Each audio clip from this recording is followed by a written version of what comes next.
શેળાવદર ગામે જાનથી મારી નાખવાની કોશિશના ગુનામાં ગણતરીના કલાકોમાં આરોપીઓને ઝડપી પાડતી ભાવનગર લોકલ ક્રાઇમ બ્રાન્ચ આજરોજ તારીખ 28/6/2024ને રવિવારના બપોરના 3 કલાકે ભાવનગર એલસીબી પાસેથી મળતી માહિતી અનુસાર વાત કરીએ તો ભાવનગર એલસીબી પોલીસ સ્ટાફ તથા ડાટા પોલીસ સ્ટેશનના માણસોને આ ગુના બાબતે સૂચના આપેલી હતી।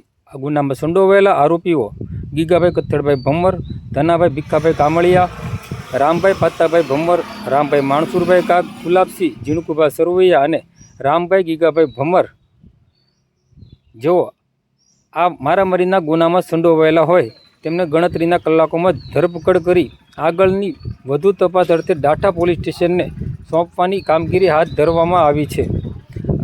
આ કામગીરીમાં police inspector Shri Mayurdhwajsinh M સરવૈયાના માર્ગદર્શન હેઠળ police sub inspector RA. Vadher, Shri VC. Jadeja, Shri PD. Zala તથા ડાટા પોલીસ સ્ટેશનના police sub inspector Shri KC. Revar તથા એલસીબી સ્ટાફના દિલુભાઈ આહિર, અશોકભાઈ ડાભી, શૈલેષભાઈ રાઠોડ, અરવિંદભાઈ બારિયા, હરપાલસિંહ સરવૈયા, ધ્રુવદેવસિંહ ગોહિલ, વિજયભાઈ બારિયા, વિશ્વજીતસિંહ ઝાલા તથા ડાટા પોલીસ સ્ટેશનના હેમરાજસિંહ ખેરડિયા, દિગ્વિજયસિંહ સરવૈયા, હિતેશભાઈ ભમરા અને બલદેવભાઈ જોશી સહિતનો સ્ટાફ જોડાયો હતો।